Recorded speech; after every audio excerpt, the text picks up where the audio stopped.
TV Câmara, Campinas.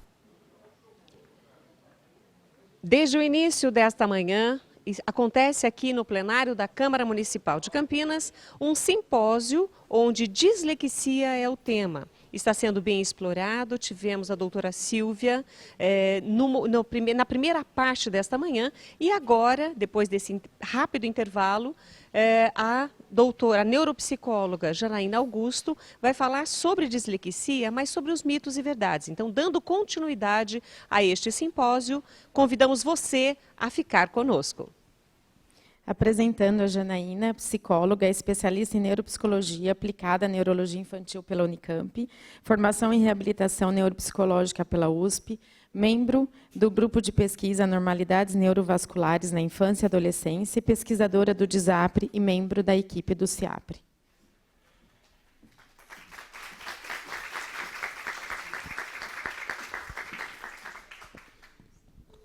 Bom, primeiramente, bom dia a todos. Queria agradecer aí o convite, né, para falar sobre um assunto muito importante, que é a dislexia. Para mim, hoje é um desafio estar aqui na frente. Vou tentar aí passar para vocês da melhor maneira possível. Eu vou entrar em alguns assuntos aqui que a doutora Silva já trouxe na primeira aula, tá? Vou tentar me aprofundar mais em alguns outros aspectos aí, tá? Então, como já foi anunciado, eu vou falar de dislexia, mitos e verdades, né? E a gente sabe que a dislexia, ela está envolta aí em diversos mitos, né? Até mesmo por questões se dislexia existe ou não existe, né? É uma das discussões aí, né? E ao longo aí da minha aula, eu quero passar para vocês aí essa questão dos mitos e também das verdades que estão em voltas aí da dislexia, tá?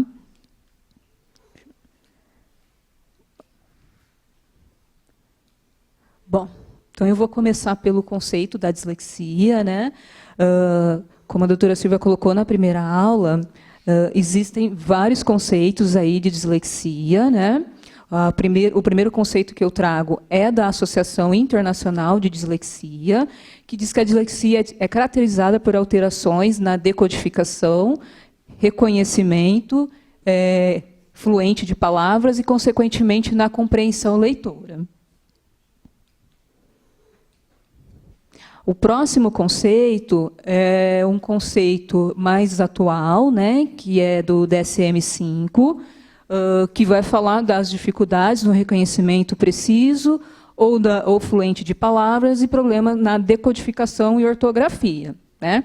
Por esses dois conceitos, vocês percebem que a dislexia ela é um déficit fonológico, né? Então, a gente está falando então, de um transtorno que, principalmente, ele vai remeter muito à questão da linguagem, né?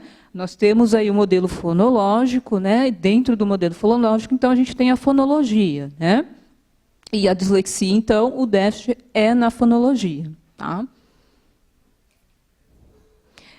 Esse modelinho, esse esquema que eu trouxe aqui para vocês, é um esquema do DSM-5, tá? A dislexia, então, no DSM-5, está dentro do transtorno específico de aprendizagem, né?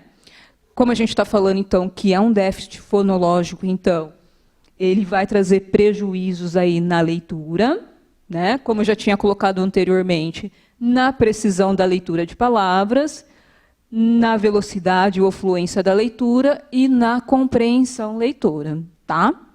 Então, na verdade, na questão da compreensão leitora, na verdade, ela fica como uma consequência aí dessa baixa velocidade ao ler, dessa fluência que não é boa, né?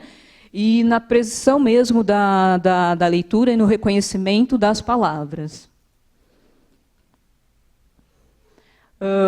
Então, como eu coloquei lá em cima, então, no DSM-5, então, a nomenclatura é transtorno específico de aprendizagem, com prejuízos na leitura, mas o próprio DSM-5 coloca como alternativa que a gente pode utilizar o termo dislexia, tá?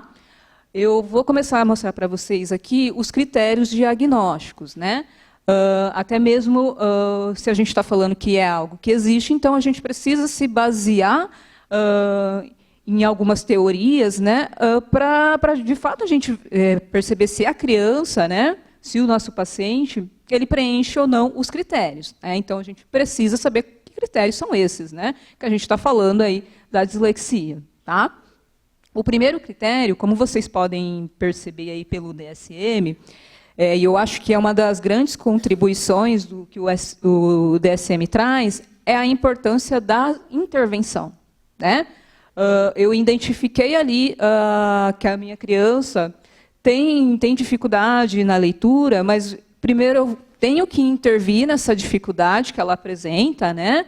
E aí pode variar, pode ser uma dificuldade na velocidade, na fluência, na compreensão. Então, primeiro eu preciso intervir nessa dificuldade para depois eu pensar numa possibilidade de dislexia. Tá? E ele coloca até ali um período que seria o ideal, né? Então, de pelo menos 6 meses. Então, uma intervenção de pelo menos 6 meses para a gente poder pensar se nós estamos falando de uma dislexia ou não. Né? Porque nós sabemos que nós temos crianças aí que têm dificuldade em leitura, mas que não necessariamente é dislexia. Tá? Por isso que é importante, então, essa criança ela passar por intervenção primeiro. O próximo critério, que é um critério muito importante, né? Que, independente a isso, se nós estamos falando de professores ou de profissionais, nós precisamos conhecer o que é esperado para cada idade, né? Mesmo quando a gente fala no processo de aprendizagem. Né? Quando a gente fala de desenvolvimento, isso fica mais claro. Então, a gente sabe que lá o bebê, por volta de 6 anos, é esperado que ele comece a engatinhar. No processo de aprendizagem, acontece a mesma coisa. Tá? Então, nós temos alguns marcos aí. Tá? Dentro do processo de aprendizagem, nós precisamos verificar, precisamos conhecer quais são esses marcos. Tá? Uma outra contribuição importante, né, um outro critério que dentro do item B ainda, é a importância da avaliação com instrumentos padronizados. Né? Então, não é pegar qualquer instrumento e utilizar na criança. Né?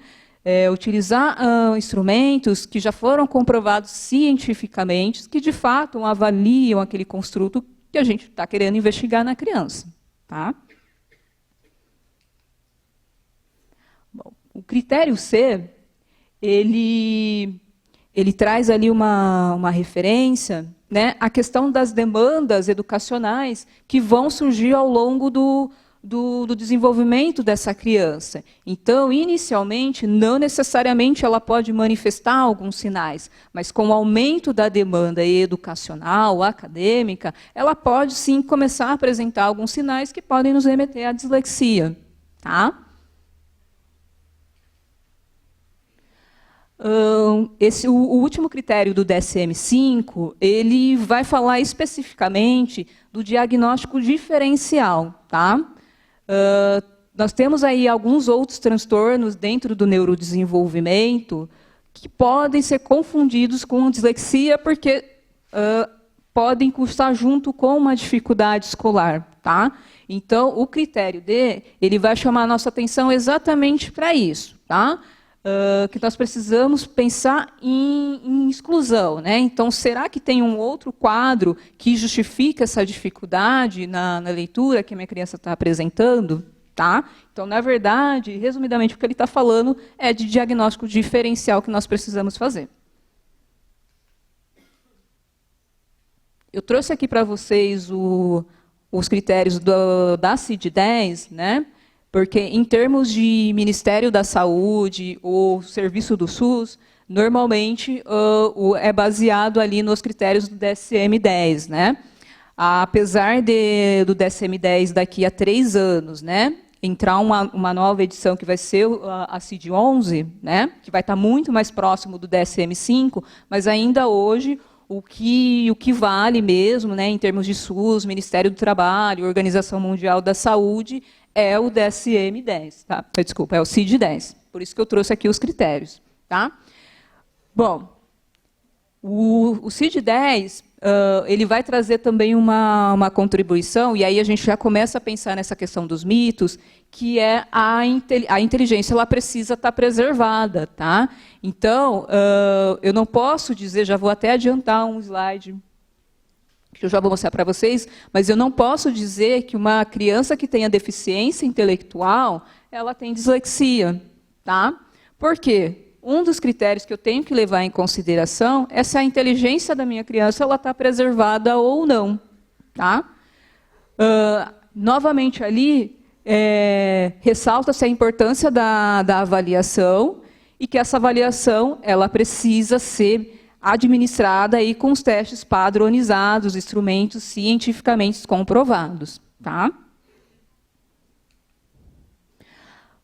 No critério B ali, ele chama a atenção para algumas características que a gente deve observar, né, nessa criança, principalmente nos estágios iniciais de aprendizagem, né, para a gente realmente começar a observar se de repente a gente está falando de uma criança de risco ou não. Né? Não preciso necessariamente falar que é dislexia, mas eu preciso pensar se eu estou diante de uma criança que é de risco ou não. Né? Pensando em professores, então é aquela criança que talvez eu recomende aos pais, oriente os pais a buscar uma avaliação para entender melhor algumas dificuldades que eu posso estar observando ali.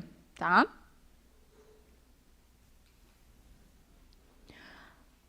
Aqui mais algumas características que a gente deve observar, né, no período da leitura, né, algumas características que a gente espera aí numa criança de risco, né. E o critério D, ele vai falar exatamente da dificuldade de compreensão em leitura, né, dessa minha criança, né. E ele tá até uma descrição ali, né, de dificuldade em fazer inferências no texto lido, né, de elaborar uma resposta adequada ao texto, mediante ao texto lido ali, tá? Diferentemente do DSM-5, o DSM-5 ele não faz, ele não tem um item ali só falando de compreensão em leitura, né? O CID-10 ele vai trazer ali o item de compreensão e leitura. Bom, até agora, então, do que eu apresentei para vocês, tá? E também pensando na primeira aula. Tá?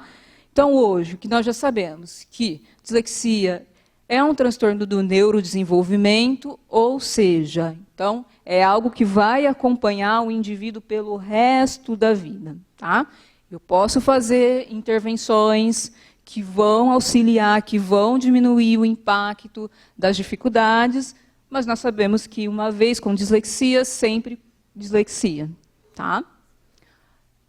Os sintomas, eles persistem mesmo após eu fazer intervenções. Eu posso ter, então, como eu falei para vocês, eu posso ter um ganho, eu posso ter uma diminuição nos sintomas, mas essa dificuldade em leitura, nessa fluência, na compreensão, ela vai permanecer.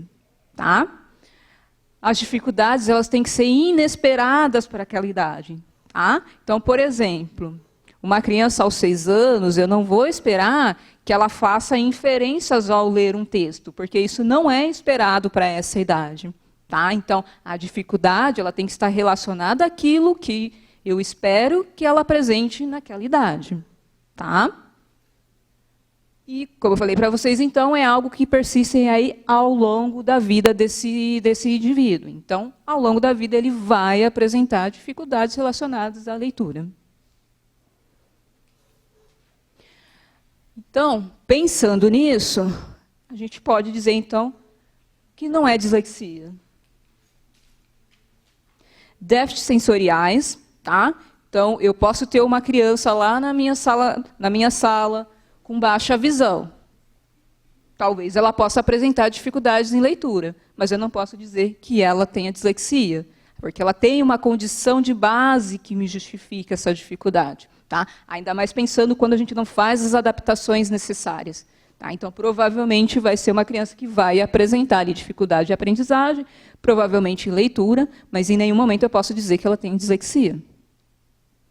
Como eu já tinha adiantado para vocês, eu também não posso dizer que a dislexia se eu estiver diante de uma criança com deficiência intelectual. Né? Na deficiência intelectual, eu vou esperar uma série de dificuldades, e não somente prejuízos na aprendizagem. Tá? Na verdade, os prejuízos na aprendizagem eles vão ser secundários ao quadro de deficiência intelectual.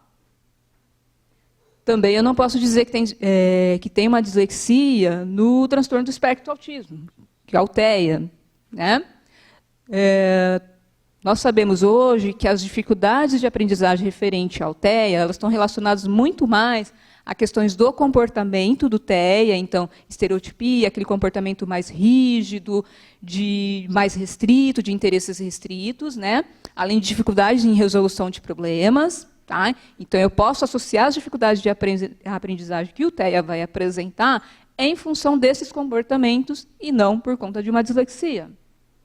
Assim como eu também não posso dizer em dislexia, ainda mais pensando em dislexia do desenvolvimento, quando eu estou diante de um quadro neurológico, né? Um quadro que envolve uma lesão, porque aí a gente está falando de alterações estruturais, né? E não de alterações funcionais, como a gente observa na dislexia. Tá? Além disso, o último ali, que é o TDAH, ele é mais controverso, né? Tem alguns autores que vão dizer que sim, que pode ter comorbidades, tem outros autores que vão dizer que não. Tá? Mas o que a gente observa, né, ainda mais na parte clínica, né, a dificuldade que o TDAH ele vai apresentar está muito mais relacionada aos aspectos atencionais primários do que propriamente dito um déficit fonológico. Então, por exemplo, quando ele está lendo um texto, a gente observa que eles têm uma tendência maior a se perder ao longo do texto, pular linhas, e isso, claro, que vai prejudicar na hora de fazer as inferências, de fazer uma interpretação. Então, muitos autores acabam entendendo que no TDAH, a atenção, né, que é algo que está alterado primariamente, ele acaba interferindo em todo esse processo de aprendizagem, diferente da dislexia, que, na verdade, seria uma alteração mais secundária. Né? E, na verdade, ela é uma alteração atencional mais específica. Né? Eu vou mostrar para vocês um artigo que fala exatamente sobre isso. Né? Essa alteração atencional ela é mais específica na dislexia. Tá?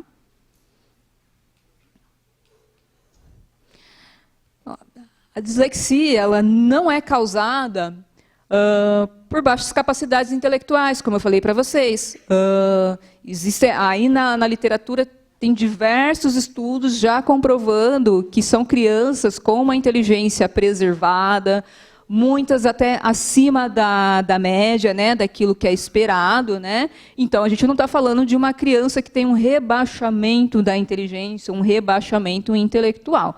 Por isso que a dislexia não é causada por baixas capacidades intelectuais. A dislexia também ela não é causada por uma má qualidade no ensino. Tá?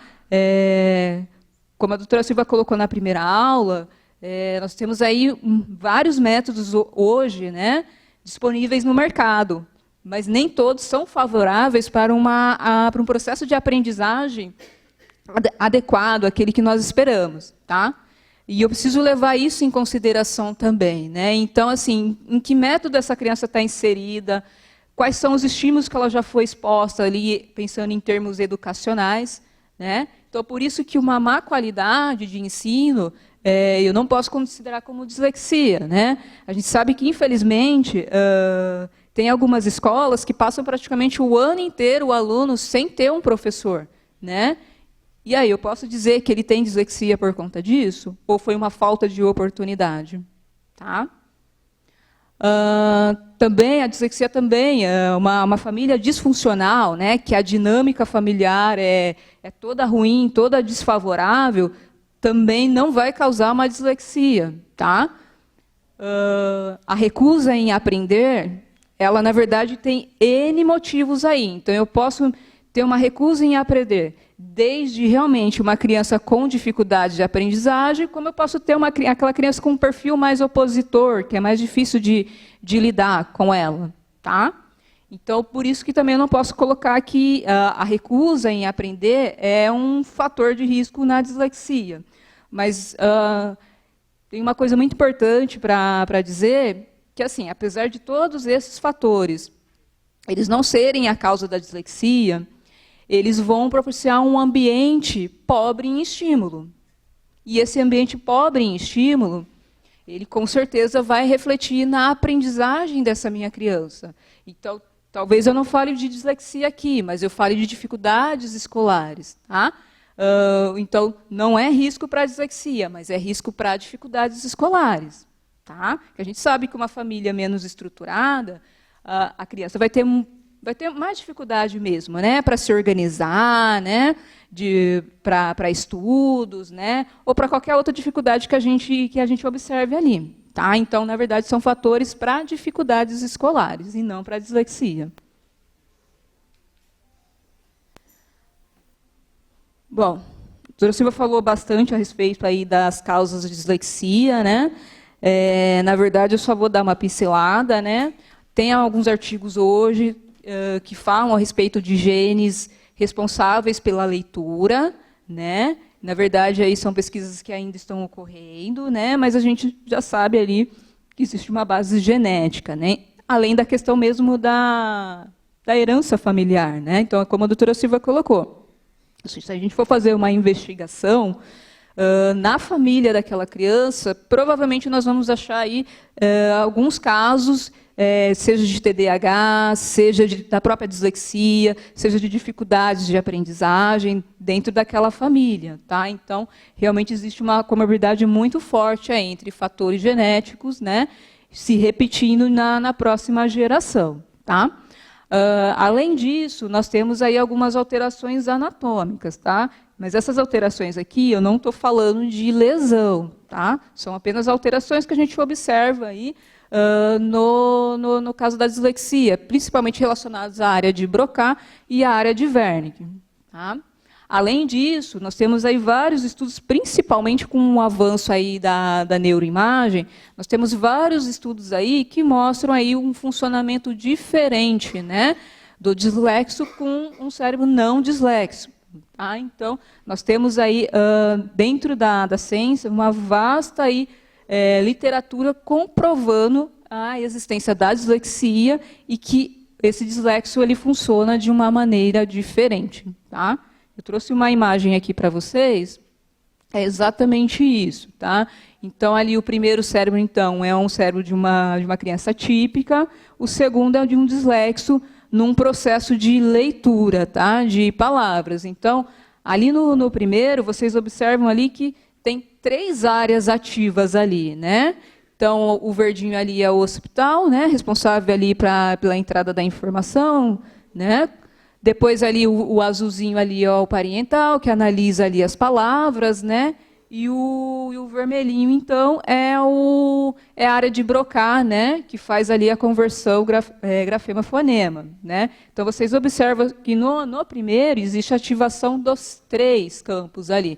No caso do cérebro dislexo, a gente observa que só tem a ativação de um único campo, que é a parte de conversão grafema-fonema, mas que vocês observam que a informação, na verdade, ela já entra de uma maneira inadequada. Quando ela vai chegar na área de Broca para poder fazer a conversão, então, na verdade, ela já vem toda alterada. Por isso que eles têm dificuldade nessa parte de conversão. Né? Por isso que a gente fala que é um déficit fonológico, exatamente em função disso. Tá? Porque a informação ela já chega já alterada ali nessa região. Tá? Então, vejam vocês que é algo que é provado pela neuroimagem, tá? Não é nada algo inventado, alguém aí parou de resolver falar, é dislexia. Não. Tem ali a ciência comprovando que, de fato, a gente está falando de um funcionamento diferente, de um cérebro que funciona diferente. Tá? Bom, vamos lá. Importante aí também trazer para vocês que, assim, a gente está falando até agora que a dislexia é um déficit fonológico, né? Que nos remete a uma questão mais de linguagem, mas hoje a gente já sabe que existem outras alterações também, né? Que não é somente a parte fonológica e que a gente precisa também estar em alerta, né? Precisa ser investigado também. Então, na verdade, eu trouxe aqui para vocês só 2 aspectos mais importantes, que são os aspectos cognitivos, que aí eu vou focar mais nas funções executivas e na atenção. Os aspectos emocionais, que aí vão envolver principalmente depressão, ansiedade e baixa autoestima. Tá? Os aspectos emocionais eu não vou entrar no assunto, porque à tarde a gente vai ter uma palestra exatamente falando sobre os desfechos nos aspectos emocionais na dislexia. Tá? Bom, mas o que é essas funções executivas aí? Que hoje, né, principalmente para quem é da área da neuropsicologia, né, é algo que está sendo bastante falado, bastante divulgado aí. Tá? Eu trouxe uma definição para vocês, né, do que é funções executivas, que é o conjunto de habilidades mentais que permite ao indivíduo engajar-se em comportamentos orientados a um objetivo. Tá? Então, na verdade, é uma reunião de várias habilidades, de várias funções que eu preciso utilizar para atingir um determinado objetivo. Tá? Tem alguns autores que vão colocar que as funções executivas são as funções mais nobres do cérebro, né? Exatamente porque elas requerem ali, né, um desenvolvimento adequado para que eu possa atingir algo, atingir um objetivo final. Tá? Eu trouxe 2 modelinhos de funções executivas, tá? Que são os que são mais citados em literatura. Esse primeiro modelinho é da professora Diamond, lá do Canadá. Tá? Ela vai dividir as funções executivas em 2 grupos, básico e complexas. De acordo aí com a teoria dela, as funções executivas elas vão se desenvolver na ordem que eu coloquei aqui para vocês. Tá? A memória operacional ou memória de trabalho, né, dependendo do teórico, que vocês vão verificar, ela está mais relacionada à manipulação das informações. Tá? Pensando em termos aí escolares, a gente vai utilizar ela bastante para fazer cálculos mentais e também utilizada na parte de interpretação de textos. Tá? Depois, logo em seguida, vem o controle inibitório, que seria aí, desde inibição de comportamentos inadequados até inibição de pensamentos. Tá? Depois a gente tem a flexibilidade cognitiva, que é como se fosse um plano B. Né? Então, aquilo não sai exatamente do jeito que eu quero, então eu preciso pensar numa outra alternativa, uma outra resposta mais adequada para que eu possa atingir o meu objetivo. Tá? Depois, ali nas mais complexas, então, a gente teria o planejamento, que aí vai envolver iniciativa, né, e provisão. Depois nós temos o raciocínio e resolução de problemas. Tá? Pensando em termos de dislexia, tá, o que mais nós observamos aí, alteração é na memória de trabalho, tá? Obviamente, como eu falei para vocês, de manipulação de informações, e alguns estudos vão trazer também alterações no controle inibitório. Né? Então, na inibição de um comportamento mais inadequado, inibição de pensamentos. Tá? São as 2 áreas aí que a gente acaba observando mais alterações. Tá? Mas isso não significa que eu não possa ter um dislexo, por exemplo, com dificuldades em se planejar, porque a gente vai entrar, por exemplo, em rotina de estudos. Né? Então, quando a gente pensa em rotinas de estudos, vai impactar exatamente aqui no meu planejamento. Tá? Então, eu posso ter um dislexo também com alteração de planejamento. Esse aqui é um outro modelinho de funções executivas, que é do professor Zelazo. Tá? Ele vai dividir as funções executivas em quentes e frias. Né? O que vai determinar aí, né? Para qual grupo que elas iriam. As funções executivas quentes elas estão mais relacionadas a tudo aquilo que envolve emoção, ou, se a gente estiver falando do sistema de recompensa. Tá? Então, tudo que envolver emoção e recompensa, então, estaria dentro das funções executivas quentes. Tá? As habilidades, vocês podem perceber que elas se modificam, né? Até mesmo porque, no estudo das funções executivas, ainda não há um consenso exatamente de quais seriam as habilidades que entrariam no grupo de funções executivas, por isso que tem ali uma alteração das habilidades. Tá? Aqui são as frias, então, né, que na verdade vão de encontro com o primeiro modelo que eu mostrei para vocês, das funções executivas básicas, tá? Que aí vai entrar a memória de trabalho, controle inibitório, flexibilidade cognitiva e o planejamento. Tá? Só lembrando que, assim, dentro de todas essas habilidades de funções executivas, cada uma, elas se subdividem, tá? Que não é o objetivo aqui da apresentação, até mesmo porque se eu fosse explicar cada uma aqui, a gente ficaria o dia inteiro aqui falando só sobre funções executivas. Tá?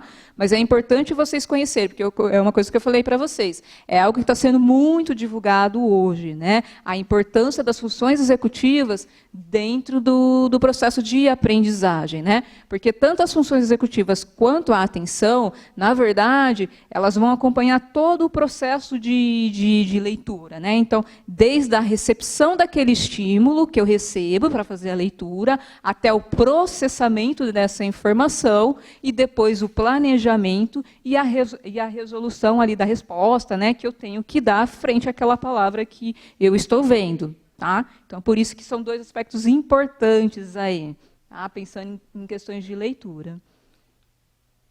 Aqui eu trouxe para vocês um artigo, tá? Ele é um artigo da PUC lá do Rio Grande do Sul. Tá?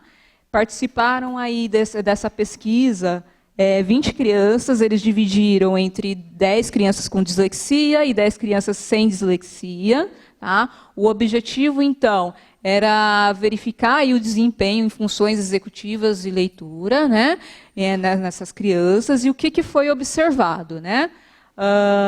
Que nas funções executivas deram alterado, então, a parte de memória de trabalho e o controle inibitório, né? Perceberam também que as crianças dislexas, elas, em todas as tarefas que foram apresentadas, elas apresentaram uma lentidão maior, tá? Quando a gente compara com as crianças do grupo controle. Então, a gente observa que eles têm um desempenho mais lento para fazer as tarefas, tá? Além das alterações mesmo de leitura, né? Então, aquela leitura abaixo daquilo que nós esperávamos.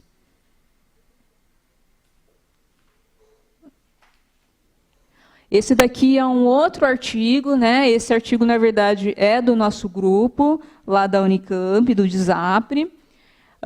Ele também teve aí o objetivo de verificar, né, o desempenho neuropsicológico e fonoaudiológico das crianças com dislexia. Também foram verificadas alterações aí em memória de trabalho, em controle inibitório. Além disso, foi verificado alterações na parte de memória de curto prazo, influência verbal, né? Pensando exatamente no desempenho fonológico, aí foi verificado também dificuldade em tarefas que envolvia nomeação, né? Transposição aí fonema-grafema, em atividades que envolvia rima e segmentação. Tá? Tudo na verdade, é tudo que eu já estou colocando para vocês aqui em aula. Tá? Na verdade, agora eu só estou mostrando os artigos, comprovando tudo isso que eu estou falando. Bom, a respeito da atenção. Tá? Eu costumo dizer que a atenção é um pouco mais difícil da gente definir, né? Porque todo mundo sabe o que é atenção, mas na hora de definir é uma coisa complicada. Mas eu trouxe uma definição aqui que eu acho que é a mais coerente, né? Que é a capacidade do indivíduo de responder predominantemente aos estímulos que são significativos. Então, eu presto atenção naquilo que tem significado. Se não tem significado, fica muito mais difícil de eu prestar atenção. Tá? Assim como acontece na parte de funções executivas, a gente também tem algumas divisões aí dentro da atenção. Tá? Então, só a título de conhecimento. Tá? A atenção sustentada é aquela que a gente precisa focar numa determinada atividade por um período contínuo e repetitivo. A atenção alternada é aquela que eu preciso alternar o meu foco. Então, por exemplo, eu estou dirigindo e aí o semáforo ele fecha. Eu preciso, então, alternar minha atenção para verificar em que momento o semáforo ele vai abrir novamente com o processo de direção que eu preciso fazer. Tá? A atenção dividida, eu preciso manter um foco em 2 ou mais estímulos ao mesmo tempo. Tá? E a atenção seletiva, eu preciso selecionar qual é o estímulo que eu preciso prestar atenção frente a outros estímulos, né? Então, por exemplo, eu estou dentro de uma sala de aula, eu preciso, então, prestar atenção na aula e inibir todos os outros estímulos que estiver em volta. Então, seja o meu amigo conversando, seja alguém passando na frente da janela ou da porta, eu preciso inibir todos esses estímulos para que eu possa prestar atenção aí na aula, né, que o professor estiver dando. Aqui, mais um artigo que eu trago para vocês, que também é do nosso grupo, né? Apesar de falar de funções executivas, eu queria falar a respeito da atenção. Tá? Então, o que esse estudo ele nos traz referente à atenção? Que na dislexia, a gente vai observar, sim, uma alteração atencional, porém, essa alteração atencional ela está muito mais ligada quando relacionada a estímulos de conteúdos verbais.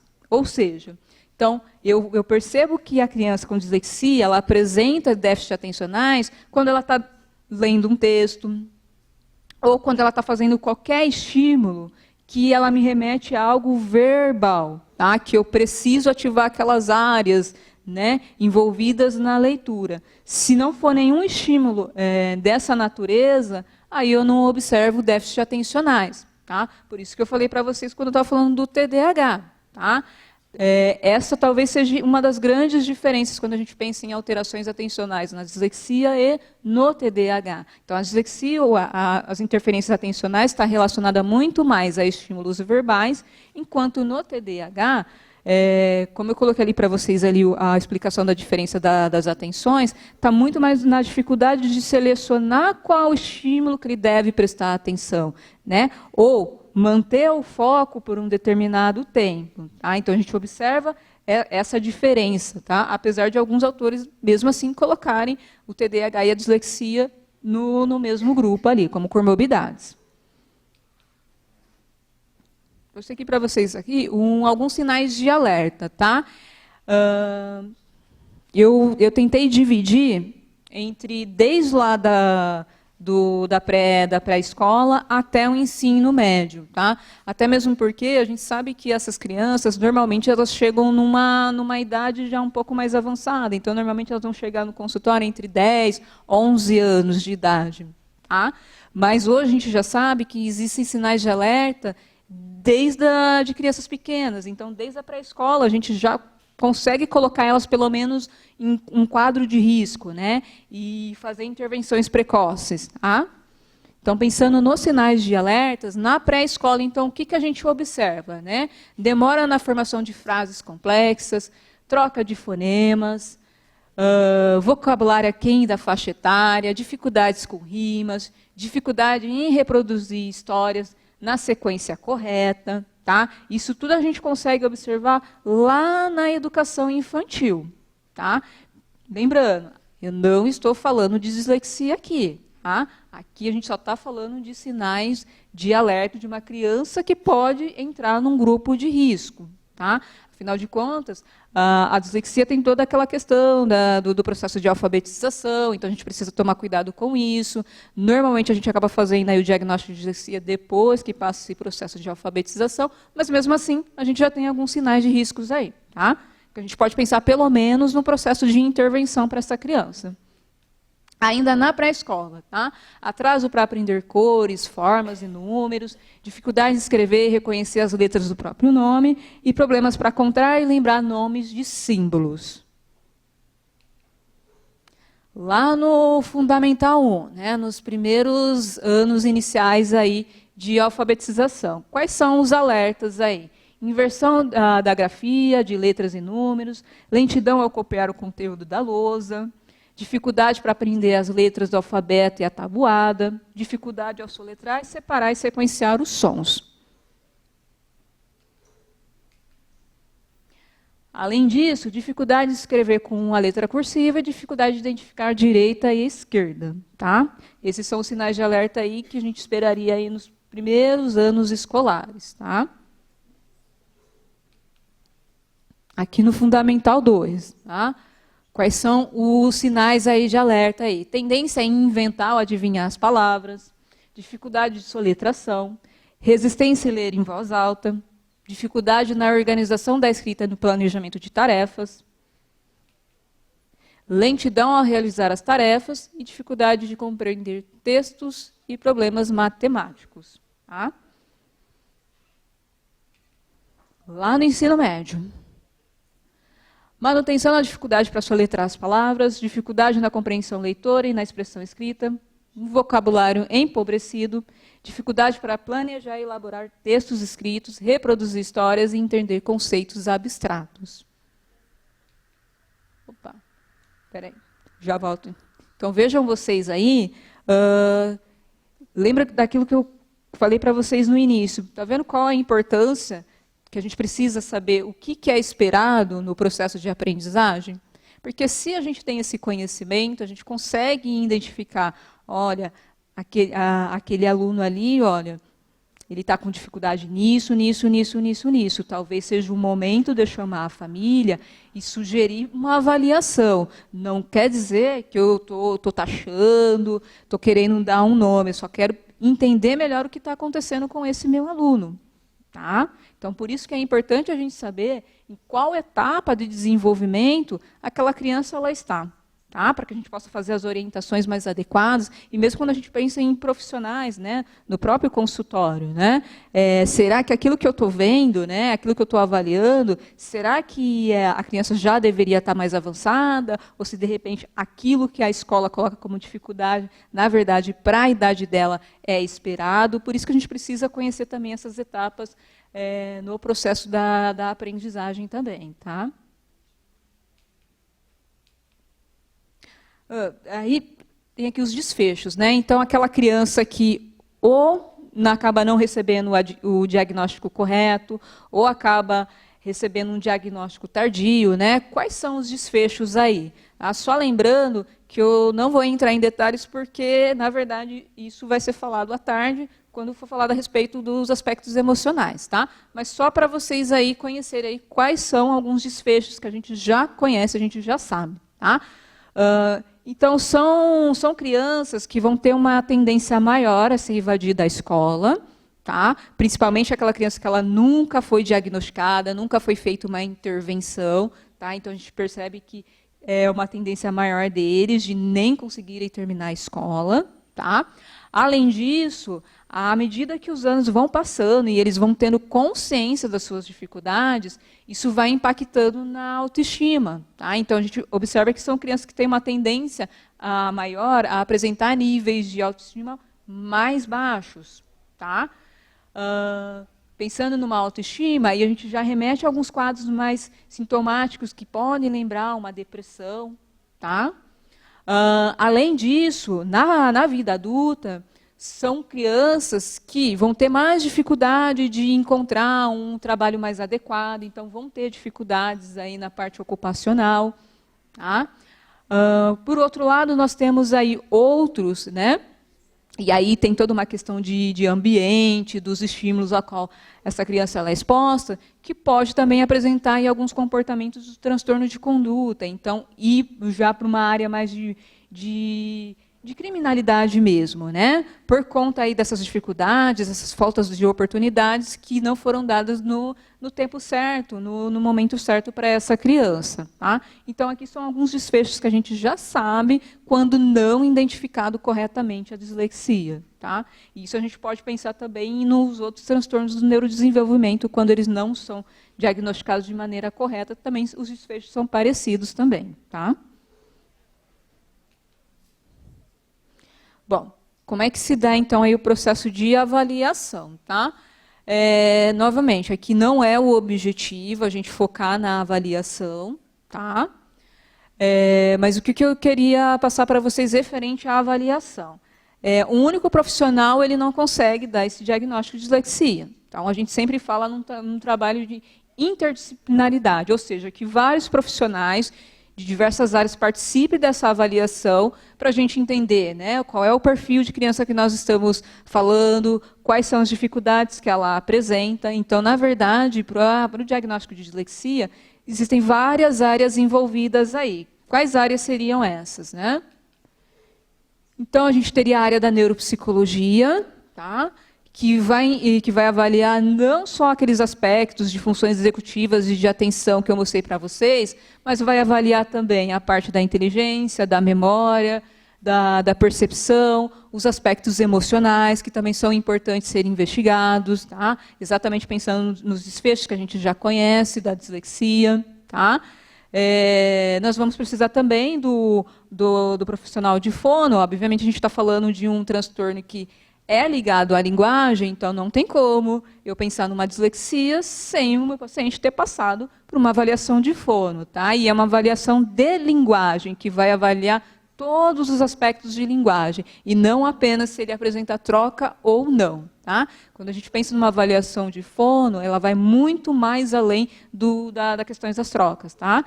Precisa passar por todos os aspectos de linguagem aí que existem, para que a gente possa entender melhor essa criança. Tá?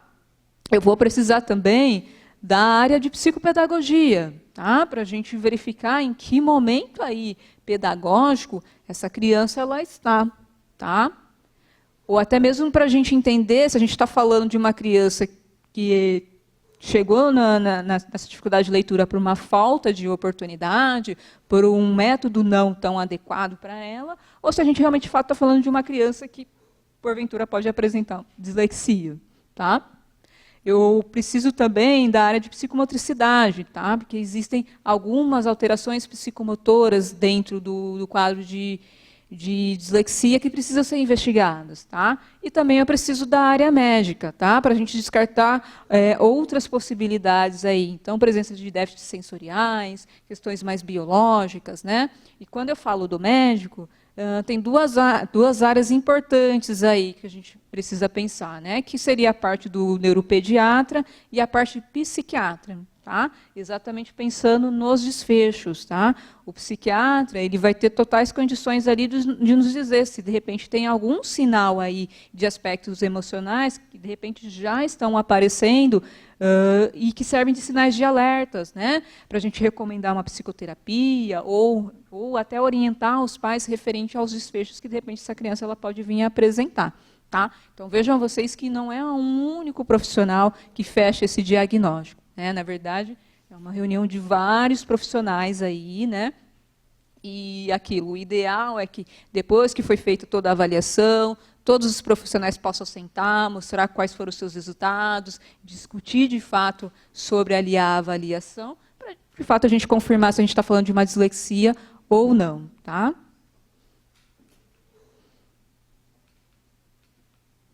E aí, para finalizar, tá? Eu fecho aí, então, com o tema da aula, que são os mitos e verdades. Tá? Então, de fato, é mito, né, que dislexia não existe. Né? Eu acho que o que foi apresentado até agora, acho que ninguém pode sair daqui com a dúvida de que não existe. Né? O que a gente trouxe aqui são comprovações científicas de que, de fato, a dislexia ela existe. Né? Alguns vão argumentar, mas é algo novo, até então nunca tinha sido falado, mas se a gente for buscar na literatura, já tinha alguns casos sendo relatados com outros nomes. Né? Quando a gente pega a história da dislexia, antigamente tinha o termo que se utilizava como cegueira verbal, né, para se referir à dislexia, mas se a gente for pegar a história da dislexia, tem casos sendo relatados aí na literatura desde o final do século XIX. Tá? Então, se está sendo relatado desde o final do século XIX, eu não posso dizer que é algo novo. Talvez hoje, com o avanço da neurociências, a gente tenha mais maneiras de comprovar a existência da dislexia, mas fato é que ela sempre esteve presente. Tá? Além disso, como a gente já falou dos problemas sensoriais, né? Então, se eu estou diante de uma criança com problemas sensoriais, claro, eu não posso falar que tem dislexia, né? Só que é importante dizer que são os problemas sensoriais não corrigidos. Né? Rebaixamento da inteligência, que também já foi repassado para vocês. Né? Problemas emocionais primários. Tá? À tarde, a gente vai falar um pouquinho melhor o que seriam esses problemas emocionais primários. Tá? Mas é importante ressaltar que isso também é um mito. que esse déficit ele apenas ocorre na infância, como eu falei para vocês, ele é algo crônico, então ele vai ao longo da vida. Eu posso ter um adulto que não foi diagnosticado lá na infância com dislexia. Tá? Isso pode acontecer. Mas, que se a gente for pegar, investigar, fazer toda uma anamnese detalhada, a gente vai perceber que essa dificuldade sempre esteve presente. Tá? Também a dislexia ela não está associada à preguiça. Como a gente viu, então, a gente está falando de um funcionamento diferente. Então, se eu estou falando de um funcionamento diferente, eu não posso dizer que ali é por conta de preguiça. Além disso, os prejuízos que a gente observa, eles não são somente na leitura. Então, a gente tem prejuízo na parte ortográfica, na parte de matemática. Tá? Claro que o prejuízo central é na leitura, mas a gente pode ter prejuízos em outras áreas aí da aprendizagem. Né? E o que é verdade? Toda a base genética, né, que já foi falada aqui, então ele tem um cunho genético mesmo. Os disléxicos eles vão apresentar problemas emocionais de ordem secundárias, né? Ela é rara, tá? Então não é algo aí que você encontra todos os dias e toda hora. Então, de fato, a gente está falando de um transtorno raro. Existem alertas aí desde a primeira infância.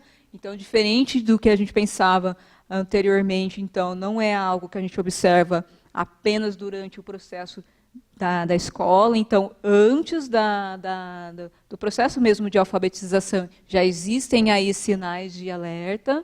Tá? Com as intervenções é possível diminuir os prejuízos, né? Além da questão da aprendizagem, que vai impactar nessa aprendizagem como um todo aí dessa criança. Tá? E é isso, gente. Esse aqui é só uma fotinha aqui do pessoal do grupo, tá? Que eu trouxe para vocês aí. E algumas referências que eu utilizei. E muito obrigada aí pela presença de todos.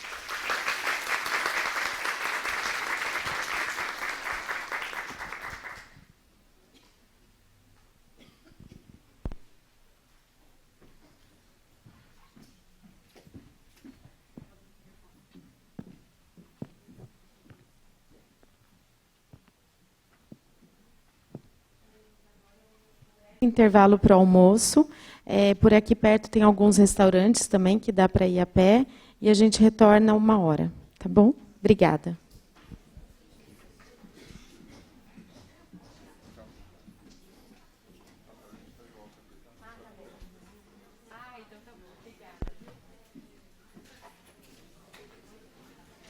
Terminou, neste momento, a primeira parte deste simpósio, onde dislexia é o tema. Vários profissionais estão expondo os seus pontos de vista, suas pesquisas. E na parte da tarde, esse simpósio continua, porém não será transmitido pela TV Câmara. Mas você que está acompanhando desde amanhã pelas redes sociais ou mesmo pela TV, você pode vir aqui para o plenário, é aberto o evento e você pode participar. Então aqui no plenário da Câmara, na Avenida Roberto Mangi 66, basta vir e acomodar-se para as palestras da tarde que vão abordar programa de intervenção na escola com a mestre Fernanda Carolina Silva e também adaptação curricular na dislexia com a doutora Sônia Rodrigues, além de problemas emocionais nos transtornos de aprendizagem com a mestre Fernanda. E além de um momento de dúvidas e perguntas com os palestrantes deste simpósio. Você está convidado não só a assistir à TV Câmara, continuar com a programação, mas vir para cá e acompanhar este simpósio. Então, fique agora com a programação normal da TV Câmara Campinas. Obrigada.